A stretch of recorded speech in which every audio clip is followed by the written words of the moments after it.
So a lot of people ask me why hospitality is dying, why it's in the state that it's in. You know, it's no secret that hospitality is in a bad state, right? I mean, it's not even just restaurants, it's any business. You know, like when I call my bank, for example, and they made a mistake, and I'm calling them about the mistake they made and I need fixed, I don't ever expect that call to go really well. I'm never expecting them to be really nice about it, fix my problem fast, show me that I matter, and then also make it up to me in some way, shape, or form, right? Show me that they value my business. Instead, I'm just trying to get off the phone not pissed off, because I know there's a good chance I'm gonna get off the phone pissed off, whether it's my problem not getting solved correctly, or they just made it so difficult for me to solve, or they just don't care. And so hospitality is like that across the board, right? Your cell phone company, when you go get your tires changed on your car, whatever it is, and especially in the restaurant industry, it's just so rare you get honest to God hospitality where you feel like people actually care about you and they care about their job and make the experience really, really, really enjoyable, not through the food, not through the ambiance, but through them, right? They take that effort to actually show you that they care and connect with you and just make it easy and make you feel comfortable and valued. Now, the good news is, if you're a restaurant that can do that, you're gonna be successful. Like if you can serve good food, good, not great, and great ambiance, and then you can give them a great elevated hospitality experience consistently, you're going to thrive because you're going to have an edge on all of your competitors, because most of your competitors don't do that. And we've worked with over 300 restaurants. I've probably had a conversation with 1,000 restaurant owners over my time. And one thing I noticed is true, and that's that this problem is widespread, right? So talk to mom and pop owners with one restaurant in the middle of the country with a small town, they have this problem. You talk to a super successful 50-unit, multi-concept restaurant hospitality group in New York that's doing tens of millions of dollars in profits a year, and they have this problem, right? They still have this problem. They can't seem to kind of dial it down. Doesn't mean that you won't be successful. It makes your chance of success much lower, and it also cuts into your success no matter what. So for example, if a restaurant's doing $3 million a year and they're making $600,000 profit, well, they could be making $5 million a year doing $1.2 million in profit, right? It changes numbers dramatically, but the problem is, everyone across the board is struggling with it, and the question is why? Why is hospitality in the state? Why is it dying? And there's a number of reasons. So Gen Z is now flooding the workforce, and eventually they're going to take over the workforce, and Gen Alpha is going to take over after them. That's a big problem, because Gen Z is facing their own issues, and there's just so many things that are happening. So first of all, Gen Z has a social issue, because they're the first generation that was born completely into technology. They're born into social media, born into text messaging, born into emails. They're born into a world where you didn't have to communicate. Now, when I was born, there was no internet. When I was growing up, there was no internet, right? If you wanted to be entertained, you had to either watch a VHS, which you had a limited selection of, watch whatever's on the TV, which you had limited channels on, or you had to go and meet someone. You had to go call your friend, figure out a place to hang out, like at the mall, and then go meet up with them. You had to go meet up with them, and then you had to go hang out with them. That was your entertainment. You hanging out with another human being was your entertainment. That was part of the process. And so you were taught social skills. You learned social skills. You would befriend people, so you'd have more entertainment, more venues of entertainment. So you were forced to be social. You get a job early on. I got a job when I was 15, right when I was able to get my worker's permit, and that taught me social skills and work skills. Now it's completely different, right? Because entertainment is abundant, right? You have the internet, you have streaming media, you have social media, you have YouTube, you have all this stuff that can entertain you endlessly. So you don't seek personal connection. And so you lack personal connection, which means they don't get taught social skills. So by the time they're 18, they're not equipped with social skills. By the time they get their first job, they're not equipped with social skills. So you're asking them to go be hospitable, go make a connection with the guest, show them that you care, and they don't know how to talk to people, communicate with people. And what ends up taking over their mindset is usually fear, intimidation, which usually leads to them trying to act a little bit too cool for school or cocky or closed off or whatever it is. So that's a big problem, right? And also Gen Z's motivated differently, because there's 3 different types of work people, right? There's 3 generations right now. First, there was like the industrial workforce, and basically the industrial workforce, which would usually be our grandparents, were born in a time where they had to have a job. If you didn't have a job, you didn't eat. If you didn't have a job, you slept on the street. The government would not save you. You didn't get help. You were out. So you had to have that job. So if your boss was extremely rude, extremely difficult, extremely mean, it doesn't matter how he treated you because you wanted that job and you'll do whatever it takes to keep that job. So that wasn't even an option. Then we had the next generation, which was the information generation. This generation had a lot of information. They had access to the internet. And this generation had more opportunities for job and more opportunities for money. And what they wanted was equality of things, which means that they wanted to go buy a nice house. They wanted to go buy a boat. They wanted to go buy a nice car. And so they would do those things with their job, but they wanted to keep their job in order to buy those nice things. So they were motivated by that. So they would put up with things at the workforce, right? They would be good at their jobs. They would try and get better at their jobs to make more money to buy nicer things. Now we're going into the generation of technology. And the generation of technology has a different viewpoint. They want quality of life. They want to have their days off, they don't want to work hard, and they don't want to put up with it. Now the problem with the generation of technology is they have too many options, which means there's too many jobs that are available to them, which means they can quit and go to another job. Now the reason why there's so many jobs available to them is because they accept low standards, which means a low standard of pay. They're okay with low pay because they're put in a point where the cost of living is so high that buying a house, buying a car, buying a boat is unrealistic now. And so instead of going for those goals and working hard to obtain those goals and those things, instead what they're doing is they're accepting living and renting a room. Even up till the age of 30. They're accepting living with their parents up to the age of 40, right? They're accepting these things. They're accepting not having a car and taking the bus or driving a used car that's beat up that costs them $1,000, whatever it is, right? They're accepting that life in order to have more days off, to not have to work as hard, and to enjoy their quality of life more, which means that if I have a low-paying job, I can quit that low-paying job and go to another low-paying job because there's plenty of low-paying jobs. There's not plenty of high-paying jobs, but they haven't even developed the skill sets to do that. And they're not motivated to develop the skill sets to do that because they also have false hopes because with technology, unleashed a lot of false hopes. So basically back in the information and the industrial era, more so in the information era, you had these dreams, right? These people had dreams of being an actor, for an example, right? I want to become an actor. So I'm not going to focus on building up my career, my skill set. I'm going to focus on becoming an actor, which is a huge long shot to make it, right? And they'd have to get to a certain age and realize they're not going to become an actor, and then they'd have to start working hard and developing a skill set, or they become an actor. Now, there's all these options, right? I can become a YouTube star. I can become an influencer, right? I can become all these little micro things that don't take a lot of work that I can still have hope doing, right? And they're just like, but it's just like anything else. It's always like they're going to start on Monday. So they're always pushing that dream off. When they get that camera, when they get this, when they get that, they're going to start doing their thing. But they don't. Then they get stuck in their hamster wheel, their low-paying job. And so that's the workforce that we're dealing with. And because of that, people aren't motivated. So they're not motivated to give hospitality. So when we try to motivate people to give hospitality, to be better at their job, they're not willing to do it. And we say, well, you'll make more money if you're more hospitable. You'll make more money if you treat the guests better. You'll make more money. They don't care. Give me the minimum amount. I'm cool with that, with the minimum amount of work, and I'll deal with that. So that's why this generation is so difficult to motivate and difficult to train. Another thing too is post-COVID mentality. So post-COVID mentality, basically what happened, everyone knows what happened, right? When COVID happened, everyone got time off. They got a lot of time off and they got paid to do it. And it introduced them into another life, right? Of basically not working and getting paid. And people loved it, right? They really, really liked it. Once that ended, they didn't want that to end, right? They got used to that lifestyle and they wanted more of it. So now they have a mentality of like, how do I not work and make money?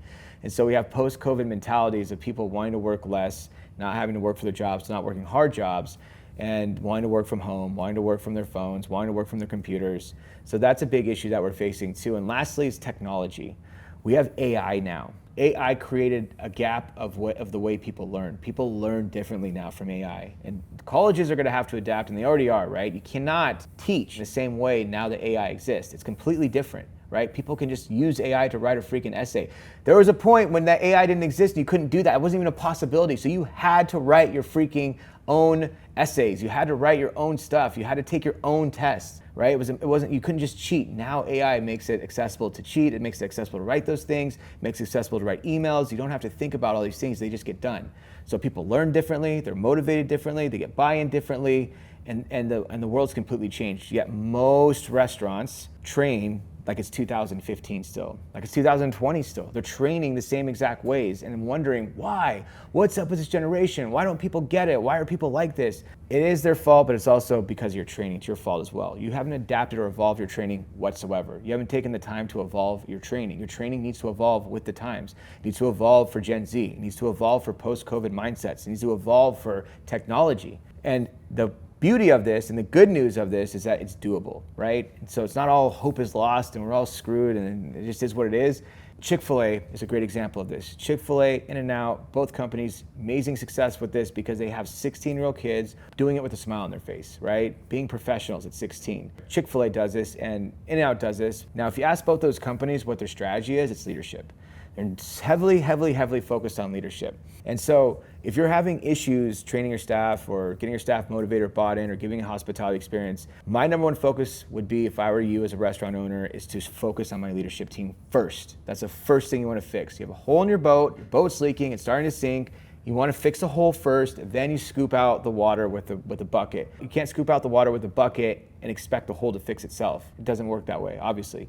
So you need to fix the hole first, and that's your leadership. Your leadership team needs to be dialed in. And first of all, they need to be leaders, not managers. They're not here to swipe key cards. They're not here to discount things. They're not here to make sure people don't steal. They're not make sure people come on time. They're not only there to do those things. Yes, they're there to do those things, but not only those things. They're also there to lead. They're there to inspire people. They're there to motivate people. They're there to show people the way. They're there to make people better, inside and outside of work. And they're there to do it with leadership skills, which means they lead by example, which means they're the hardest worker in the room, which means that they talk to their staff, they nurture their staff, they take care of their staff, they develop their staff. That's what they do. Then you move on to systems, then you move on to training. That's the process that you want to do if you really want to instill hospitality at a high level consistently in your restaurant, to set yourself apart, to be profitable, to have brand value, to thrive, to scale to multiple restaurants or multiple concepts. That's what you have to do. But it all starts with leadership, and that's one thing I see that's frustrating me the most in the industry, is that people don't focus on their leadership team enough. And I'll give you an example. You have this really good server. Like this server. Server's great, right? And you're like, I want this person to become a manager. They take initiative, they really care, and all this stuff. So then they move them up to a manager, right? Congratulations, you're a manager. But what they tend to do, the trap they tend to fall into, is that they let that person just become a manager and give them transactional basic training. Here's how you drop the cash. Here's how you make sure the people clock in and clock out. Here's how you control payroll. Here's how you do the tips, right? Here's how you swipe the card. Here's how you lock up, you know?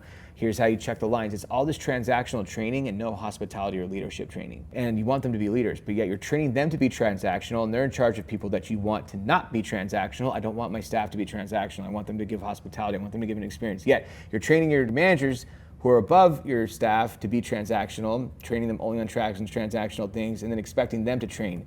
And because you have a really good server who gives really good hospitality, and you move them up to a manager, does not mean that they'll magically just start training the rest of the staff how to be hospitable. It doesn't work that way because you haven't taught them any leadership skills.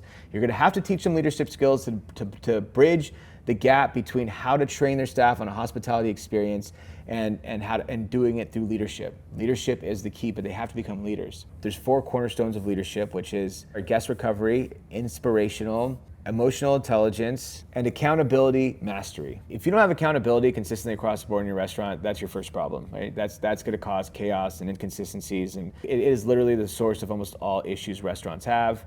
But in order to hold people accountable consistently across the board, what do you have to have? Leadership. You have to have leadership that can hold people accountable across the board. You have to train them on that. You have to train them how to have hard conversations. And those hard conversations does not mean they're just holding people accountable by just saying, hey, here's a write-up for what you did wrong and don't do that again. That's a skill set in its own, right? So you have to train managers to become leaders, and that's the number one focus. And a lot of people come in, they go, Preston, I have my servers don't get it, they don't get hospitality. I see that you get it, and I want you to come in and train my staff. The first restaurant I started creating training for and leadership and all that stuff, we had a huge success on it. And so they had us training their other restaurants how to do it, right? We went from restaurant to restaurant in their corporate sphere of restaurants. These weren't restaurants doing bad. They just wanted to really elevate the restaurants. And so when I'd first walk into a restaurant, I'd meet the GM, and the GM say, awesome, like, so how is this gonna work? When do I need to get the staff in here? How do you want to divide it up? Should it be like individual? What does it look like? And I'm like, well, why are we talking about your staff? He's like, well, we're trying to train them on hospitality. And I'm like, no. Yes, you're right, but we need to start with your leadership team. I'm training your leadership team here. Your leadership team is going to train your staff. Why would I train your staff? I'm not going to be in this restaurant past a month, right? So when I leave, what happens? That it makes no sense for me to train your staff. You want me to train your leadership team to train your staff. That way you have a living, breathing, a well-oiled machine that lives in your restaurant. That's the things that we want to focus on. And so leadership is what it's all about, and leadership development, and focusing on that. That's how we reverse engineer to fight Gen Z, to fight post-COVID mindsets, and to fight technology that's changing the way people learn, motivate, and get buy-in. Follow up and hold accountable. Follow up and hold accountable. That's how you create self-running systems in your restaurant. If you go to a successful restaurant, I'm talking super successful. Let's talk about Dishoom in London, right? One of the fastest growing restaurants in London. They're already getting funding to come out to the United States. What do you think their leadership program looks like? I'll tell you right now, because I know they have an award-winning leadership development program. It's award-winning. Say that on their website.